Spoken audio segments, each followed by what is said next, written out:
Bismillahirrahmanirrahim. Alhamdulillahilladzi qabila bifadlihi ta'ata man syaa min ibadihi fakhtassahum birahmatihi wa ihsanih. Asyhadu an la ilaha illallah wahdahu la syarika lahu wa la mu'ina lahu fi af'alihi wa asyhadu anna sayyidana Muhammadan abduhu wa rasuluhul mukhtassu min sa'iri ahbabihi. Sallallahu wasallam ala sayyidina wa habibina Muhammadin asfa asfiyaihi wa ala alihi wa sahbihi wa dhurriyyatihi wa atba'ihi, amma ba'du. Yang kita hormati, kita cintai para habaib, para alim ulama, muhibbin, hadirin hadirat rahimakumullah. Puji syukur yang setinggi-tingginya kita haturkan kehadirat Allah Subhanahu wa ta'ala, yang mana membukakan hati kita, meringankan langkah kita untuk berkumpul bersama-sama di majelis yang penuh berkah dan rahmat ini. Salawat dan salam kita haturkan keharibaan junjungan kita Rasulullah Nabi besar Muhammad sallallahu alaihi wasallam, dan kepada seluruh keluarga, para sahabat, zurriyat dan pengikut-pengikut beliau. Para muhibbin rahimakumullah, al-hikmatu tsalitsatu wa tis'un minal hikamil ataiyah. Hikmah yang ke-93 dari al-hikamil ataiyah. Qala al-Imam Ahmad ibnu Athaillah Sakandari rahimahullah wa nafa'ana bi ulumi wa asrari. Berkata Imam Ahmad ibnu Athaillah As-Sakandari rahimahullah wa nafa'ana bi ulumihi wa asrarihi.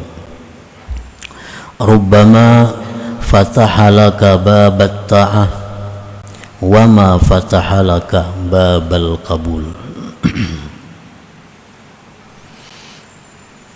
Yang artinya, kadang-kadang Allah Subhanahu wa ta'ala membukakan bagi engkau pintu ketaatan,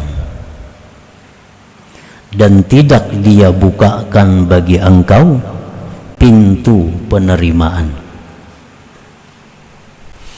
Artinya, kadang-kadang Allah Subhanahu wa ta'ala memberikan kepada seseorang itu hidayah, memberikan taufik sehingga dia bisa taat kepada Allah, tetapi hanya sebatas itu. Taatnya belum Allah buka pintu kabulnya. Banyak orang yang beribadah kepada Allah, tetapi belum Allah terima ibadahnya.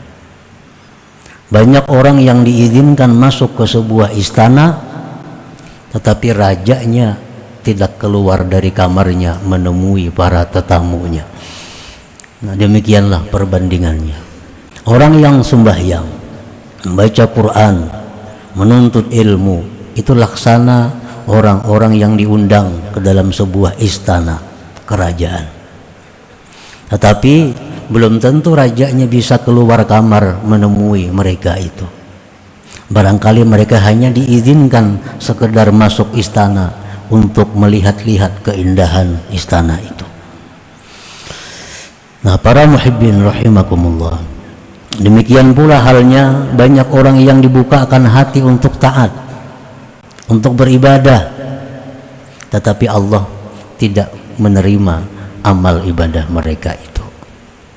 Allah tidak membuka pintu kabul bagi ibadah mereka itu, sehingga ibadah mereka itu tidak berbuah apa-apa.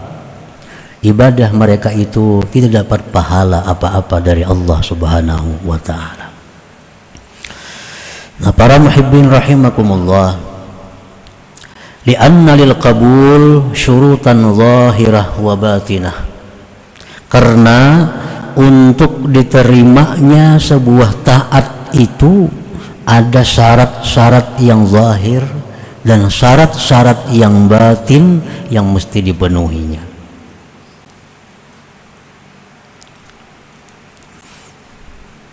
Tanpa syarat-syarat itu, maka taat ini tidak diterima oleh Allah Subhanahu wa ta'ala. Nah, itulah sebabnya tidak semua taat bisa diterima oleh Allah. Tidak semua taat menghasilkan pahala. Tidak semua taat menghasilkan buah. Tidak semua taat menghasilkan surga. Karena banyak taat-taat hamba itu yang hanya sampai di atas kepalanya, tidak sampai ke hadirat Allah Subhanahu wa ta'ala. Para muhibbin rahimakumullah, famin syurutiha zahirah, setengah syarat-syarat taat yang diterima yang zahir, ada uha fi waktiha, menunaikan taat itu di dalam waktunya. Menunaikan taat itu di dalam waktunya. Nah, apabila sebuah taat itu kita kerjakan sudah lewat waktunya, nah, tentu tidak akan diterima lagi oleh Allah Subhanahu wa ta'ala. Kalau kita undangan pengantin jam 1 sampai jam 4, itu undangan. Datang pukul 6, tetap disilahkan masuk, beri ampun rumah, tapi makanannya sudah habis, hidangannya sudah habis. Qala Nabi sallallahu alaihi wasallam, thalathatun la yaqbalullah minhum salatahum, zakara minha wa rajulun atas salata dibara. Ad-dibar ay ya'tiyaha ba'da an tafutah. Rasulullah sallallahu alaihi wasallam bersabda, 3 kelompok yang mana Allah tidak menerima dari mereka itu sembahyang mereka. Rasulullah menyebutkan dari yang 3 itu ada seorang laki-laki yang melaksanakan salat sesudah habis waktunya. Sembahyang itu ada waktunya. Zuhur dari jam 12:04 sampai jam 3 sekian. Kalau kita sembahyang zuhur jam 4 tutup sudah. Itu ada zuhur lagi yang masuk asar. Jadi sembahyang kita zuhur itu, walaupun kita menunaikan kewajiban kita lepas, tapi samarahnya, buahnya, pahalanya kada kita dapatkan lagi. Waktunya sudah habis. Nah, jadi taat itu mesti berada dalam waktunya. Nah, ini syaratnya yang zahir. Orang keasikan begawi, bekerja waktu zuhur, asik sehingga liwat teka asar. Nah, sembahyang zuhur tetap wajib baginya, tetapi tidak akan dapat pahala karena Allah tidak menerima sembahyang seseorang yang dilaksanakan di luar waktunya.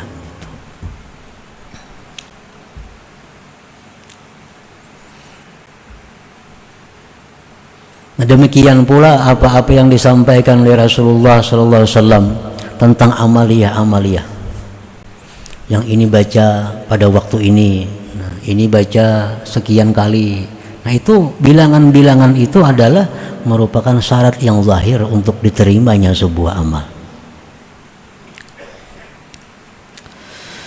Wa minha, setengahnya lagi dari syarat-syarat taat yang diterima itu yang zahirnya, aklul halal, makanan yang dimakan halal. Qala Nabi sallallahu alaihi wasallam, inna malakan ala baitil maqdis yunadi kulla yawmin wa kulla laylah, man akala haraman lam yuqbal minhu sarfa wala adla. Rasulullah sallallahu alaihi wasallam bersabda bahwa malaikat di Baitul Maqdis, Palestina, malaikat itu berseru tiap siang malam. Apa seruan malaikat itu? Pengumumannya, siapa-siapa memakan yang haram tidak diterima baginya baik ibadah sunat atau ibadah fardunya. Makan makanan yang haram, baik yang haram zatnya, minum arak misalnya, makan bangkai, makan binatang yang tidak halal, nah ini haram zatnya. Ada yang haram wasilahnya, padahal halal beras, tapi caranya dengan haram, nah itu pun haram. Nah kita makan makanan itu, setelah itu kita beribadah, Allah tidak akan menerima ibadah itu. Allah tidak akan berkenan memberi pahala ibadah itu. Berapa hari sampai kita tobat daripadanya, sampai kita tobat daripadanya.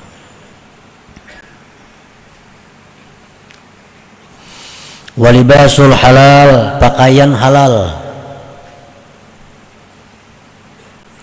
Qala Rasulullah sallallahu alaihi wasallam, man ishtara thawban bi asyrati darahim wa bi thamanihi dirhamun min haramin lam yaqbalillah lahu salatan ma dama alaihi.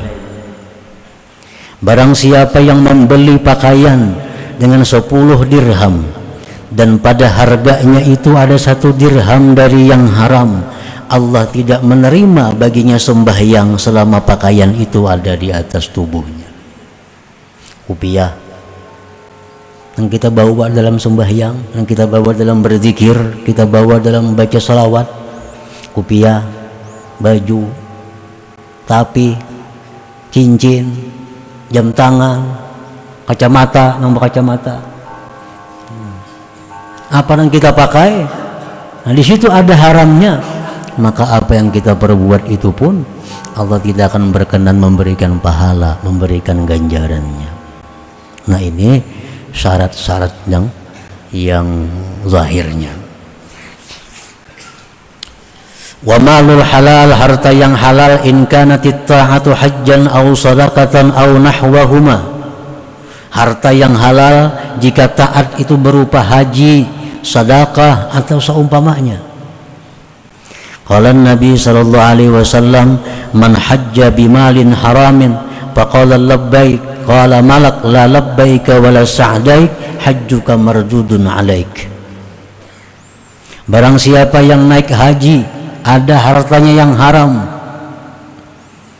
dia berkata dalam ihram labbaik Allahumma labbaik, dijawab dengan la labbaik, tidak ada labbaik, hajjuka mardud, haji engkau ditolak.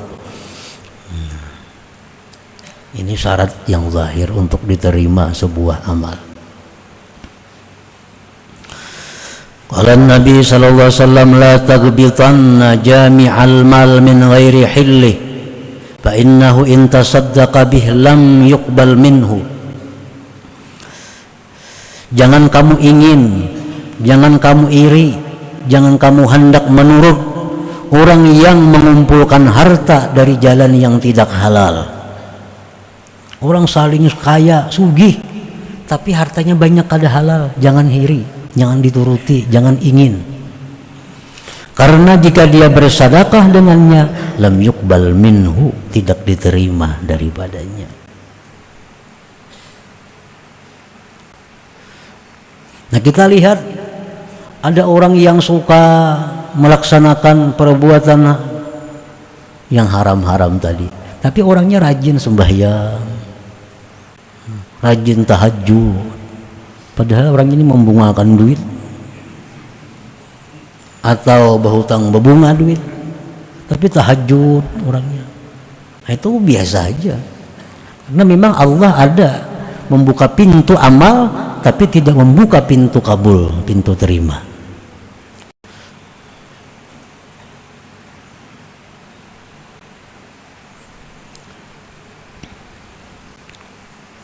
Wa minha, setengahnya lagi di antara syarat-syarat diterimanya amal itu at-taqwa. Qala Allah Ta'ala, innama yataqabbalullah minal muttaqin. Allah hanya menerima amal orang yang takwa kepada Allah Subhanahu wa Ta'ala.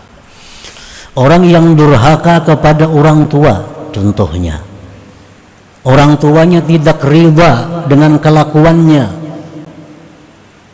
maka apapun ibadah yang dikerjakan anak ini, Allah tidak berkenan menerimanya sebelum mendapat ridha orang tuanya. Ridallah fi ridal walidain. Keridaan Allah tergantung keridaan kedua orang tuanya.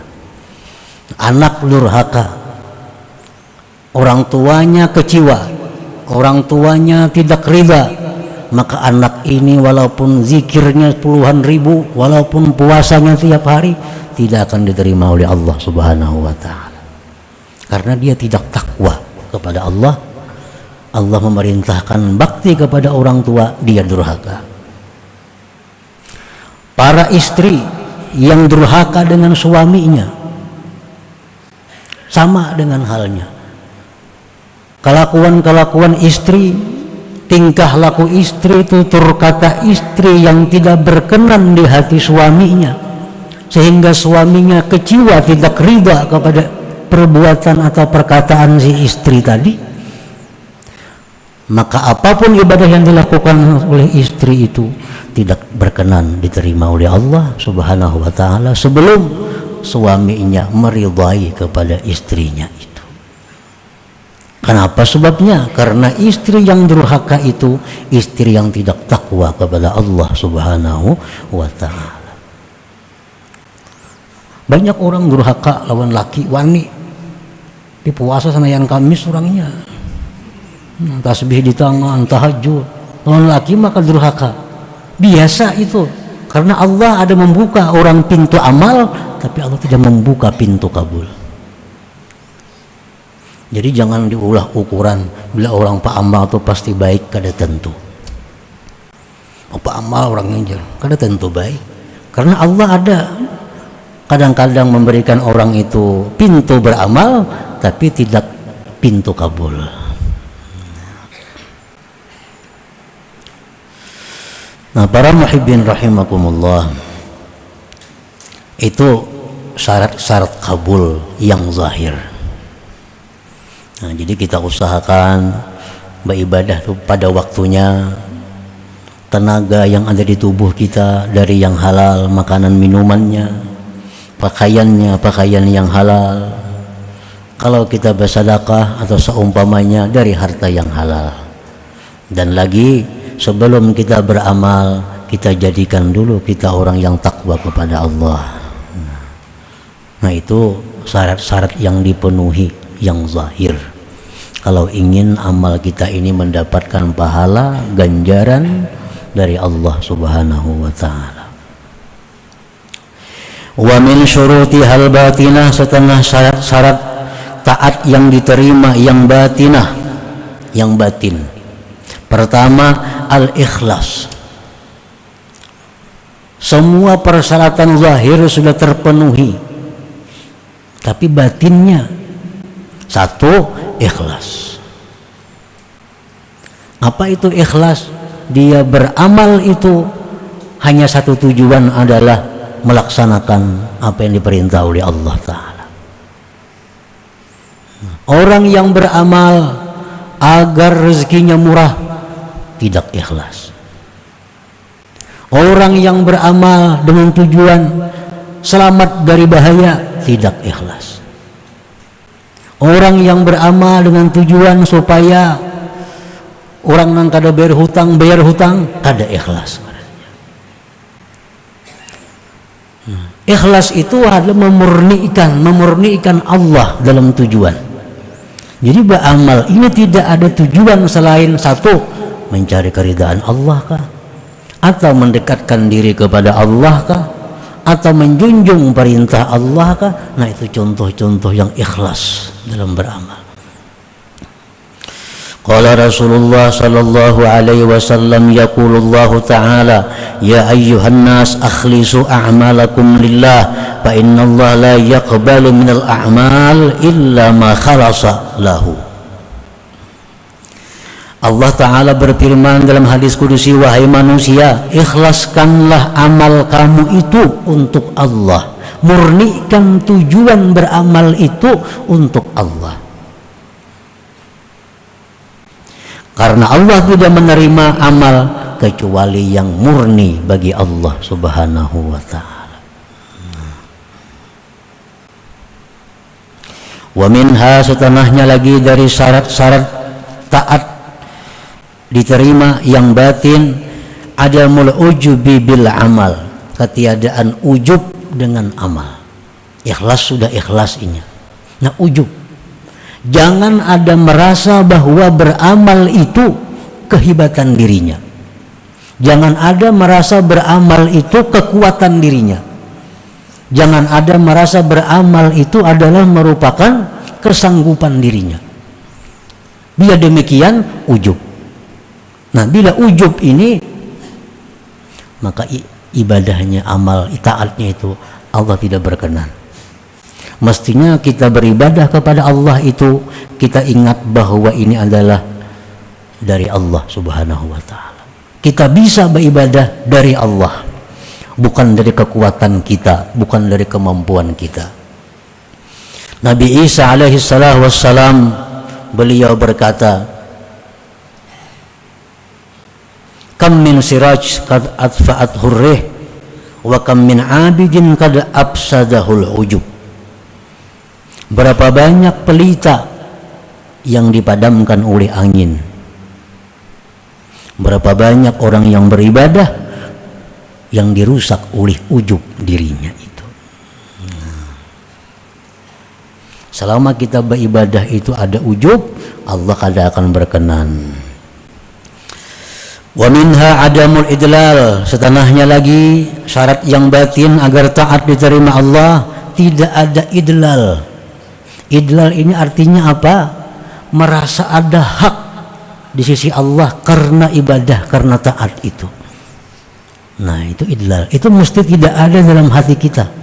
Jangan ada kita dengan ibadah itu, dengan taat itu, merasa kita ada hak di sisi Allah. Nah, bila demikian, ibadah kita kadang akan sampai ke hadirat Allah Subhanahu wa ta'ala. Rasulullah SAW bersabda, inna salatal mudil la turfa fawqa ra'sih.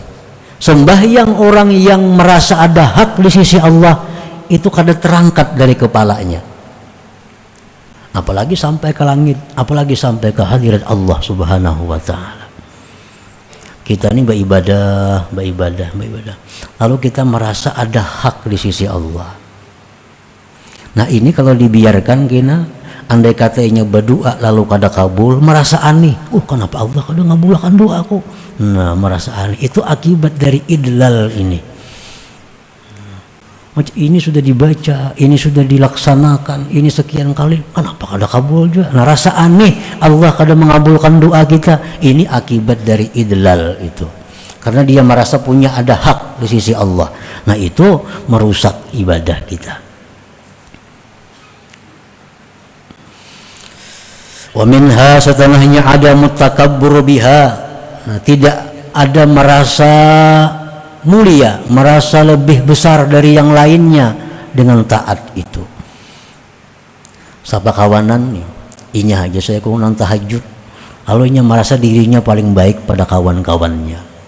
Nah, ini sudah tanda tahajudnya ditolak oleh Allah. Wa adamul istisghari man lam yaf'alha, dan tiada mengecilkan orang yang tidak memperbuatnya.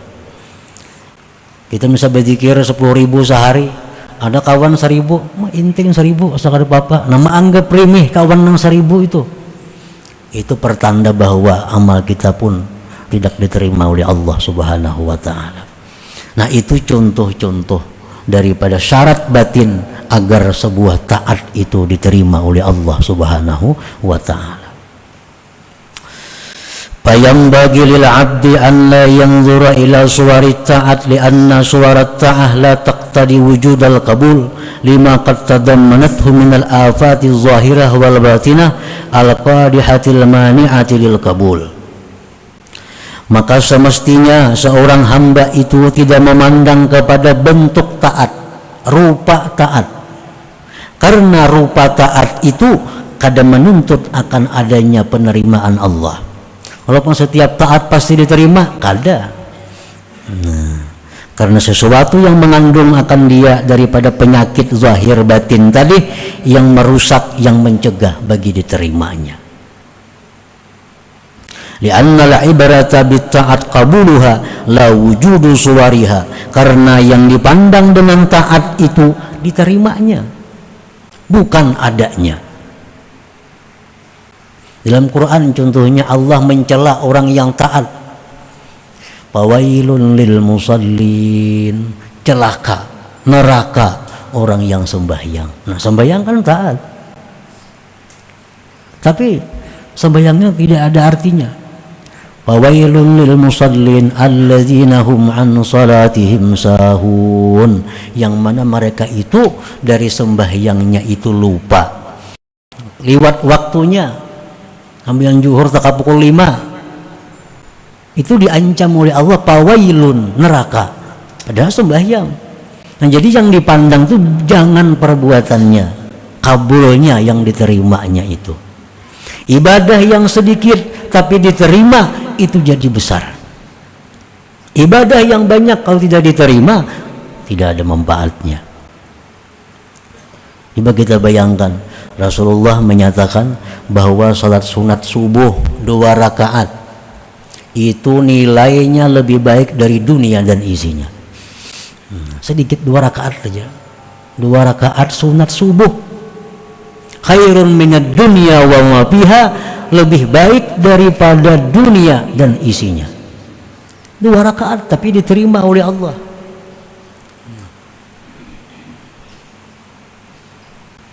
Ada hadis lain yang mengatakan berapa banyak orang yang sembahyang malam tidak ada bagian baginya kecuali hanya kesusahan dan kepayahan, pahalanya kada ada. Nah, jadi jangan dipandang rupa taat, jangan kita hanya memikirkan urusan rupa taat, tapi yang lebih penting lagi bukan hanya sekedar rupa taat yang kita pikirkan, yang kita fokuskan, tapi hendaknya bagaimana supaya taat ini bisa diterima oleh Allah Subhanahu wa ta'ala. Naik haji, jangan hanya sekedar hajinya yang kita pelajari, yang kita pikirkan, yang kita usahakan, tapi bagaimana supaya haji itu diterima oleh Allah Subhanahu wa ta'ala. Ada pakaian contohnya yang haram, ini pakaian haram. Amun kita kada berpakaian ini, kita kada kawa sembahyang. Selawar pindik ada nang halal, gamis tapi haram. Nah, kayak apa sembahyang kita selawar pindik? Allah menerima itu daripada kita memakai gamis tapi gamisnya yang haram. Allah menerima itu.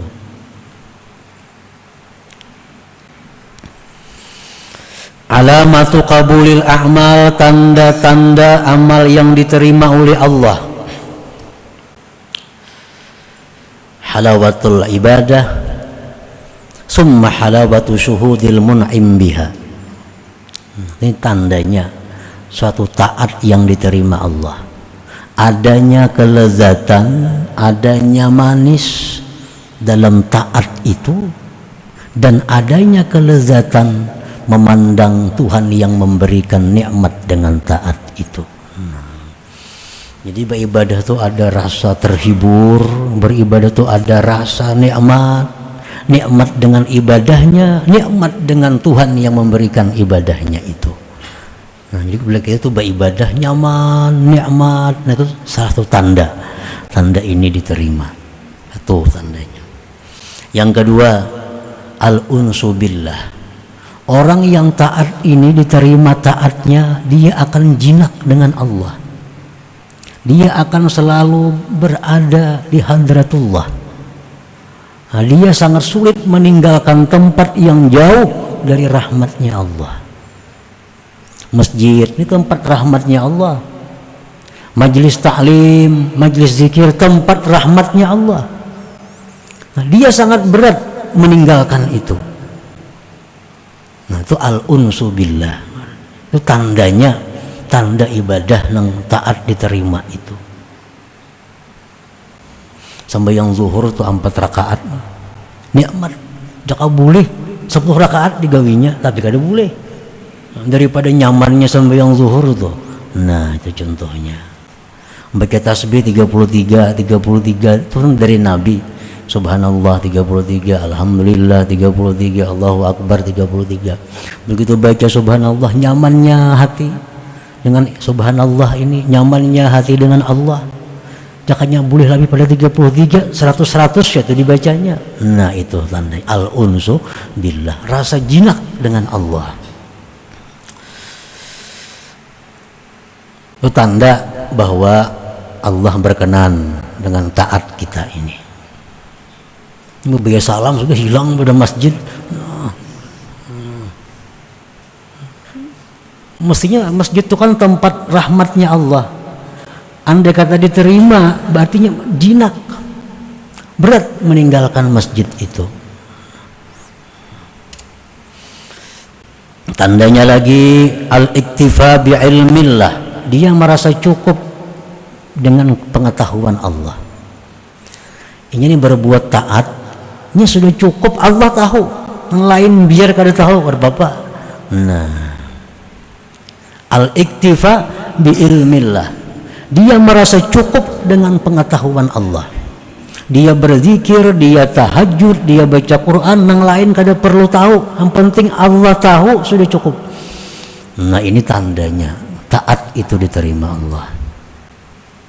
Walhasil setiap taat yang diterima Allah itu akan membuahkan sifat-sifat akhlak-akhlak yang terpuji bagi orang yang ibadahnya diterima Allah itu. Karena setiap taat, setiap zikir, apalagi sembahyang, itu akan membentuk kepribadian seseorang, akan membentuk akhlak seseorang. Jadi taat yang diterima Allah, zikir yang diterima Allah, sembahyang yang diterima Allah, itu akan membawa perubahan dalam perilaku hidupnya, dalam akhlaknya sehari-hari. Nah, sama kan istilah orang dahulu. Memang itu ada hadisnya bahwa bila naik haji ya kelakuan kada berubah, mardut haji itu bujur. Karena haji itu perjalanan yang penuh dengan makna.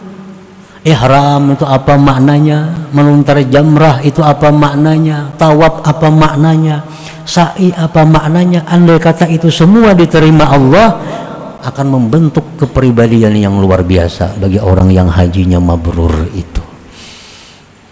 Setiap ibadah yang diterima pasti akan merubah akhlak kepada akhlak yang lebih baik daripada sebelumnya. Nah, para muhibbin rahimakumullah, jadi kita pikirkan, kita usahakan bahwa sembahyang, ibadah lainnya jangan hanya berpikir sah. Bila sah cukup, jangan. Karena setiap sah belum tentu kabul, belum tentu diterima oleh Allah Subhanahu wa taala. Kita pikirkan, kita jalankan, usahakan bukan hanya sah tapi supaya diterima Allah perbuatan kebaikan ibadah-ibadah kita ini. Karena tidak ada yang namanya sedikit kalau ibadah itu diterima oleh Allah. Tidak ada namanya sedikit kalau ibadah itu diterima oleh Allah.